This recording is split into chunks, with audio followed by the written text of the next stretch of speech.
نبی پاک صلی اللہ علیہ وسلم نے فرمایا ابو بکر کاش تو تھوڑے سے پیسے میرے بھی ملا لیتا، بلال کو خریدنے میں میرا بھی حصہ ڈال لیتا، میں چاہتا تھا۔ ابو بکر پھر روئے، کہا یا رسول اللہ میرے پیسے کس کے ہیں؟ آقا میں بھی آپ کا، یہ بھی آپ کے۔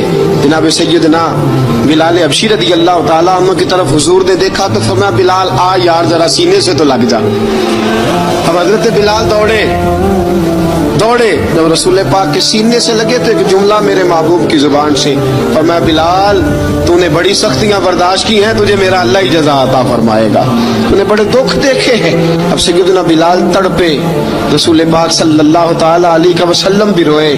حضور نے اپنے ساتھ بٹھا لیا سیدنا بلال کو، حضور نے گھر پیغام بھیجا، فرمایا ختیجہ گھر میں کچھ ہے تو بھیجو، بلال آیا ہے۔ اب حضرت خدیجہ الکبریٰ اندر سے کیا آواز دیتی ہیں؟ کہتے ہیں حضور مبارک ہو، اللہ نے بلال کو آزادی عطا فرما دی۔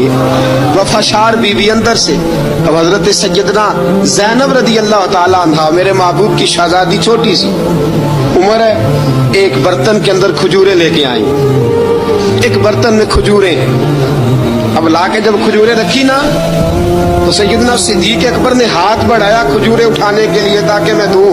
حضور نے فرمایا نہ ابو بکر، بلال پہلے دن آیا ہے، پہلے تو نے جتنی خدمت کرنی تھی تو گھر کر کے آیا، میری باری ہے۔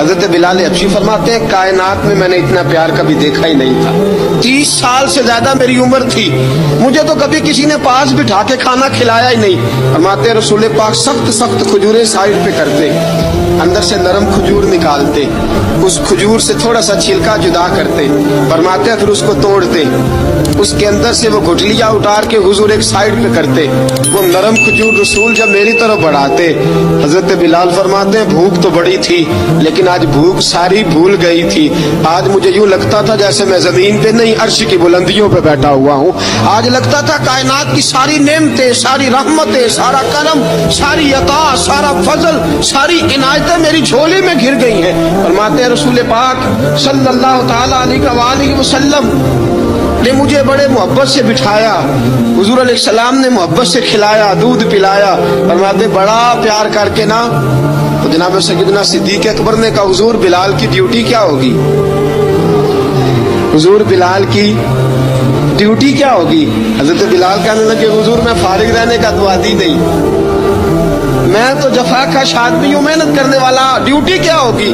حضور صلی اللہ تعالی علیہ وسلم نے فرمایا جو شخص بیماری سے فوت ہوا، جو شخص، قربان جاؤں میرے محبوب نے بیماری کا نام ہی نہیں لیا، فرمایا کوئی بھی بیماری ہو، فرمایا جو آدمی بیماری سے فوت ہوا اللہ اسے شہادت کی موت عطا فرمائے گا، اور وہ عذاب قبر سے اور قبر کے امتحان سے بھی محفوظ رہے گا، اور حضور فرماتے ہیں اس کو صبح اور شام جنت کے باغوں میں سے رزق دیا جائے گا۔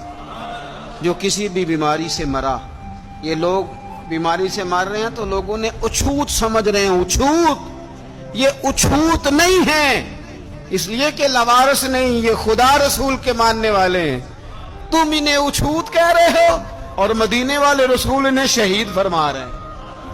حضور نے فرمایا جو بیماری سے مرے شہید ہے، وہ قبر کے عذاب سے محفوظ رہے گا اور جنت کے باغوں میں سے اللہ رزق دے گا۔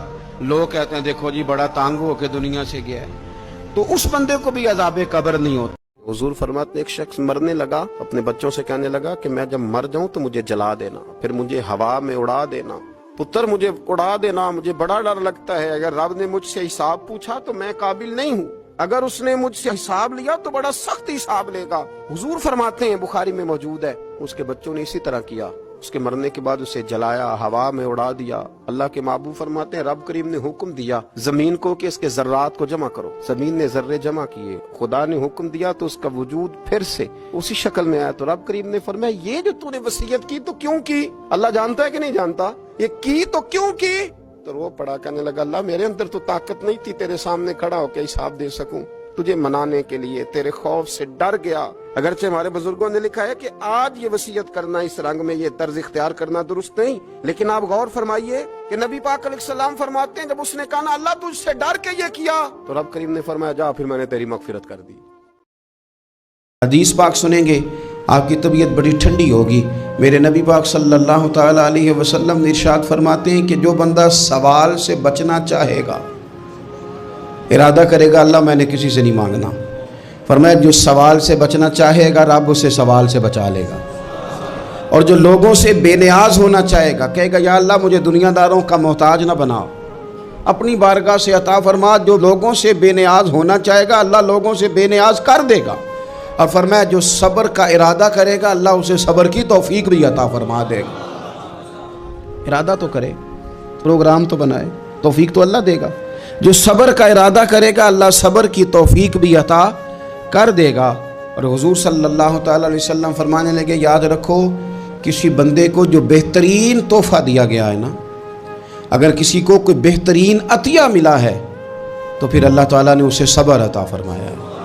یہ بہترین تحفہ ہے، اس سے زندگی سنور جاتی ہے، اس سے انسان باوقار اور مطمئن ہو جاتا ہے۔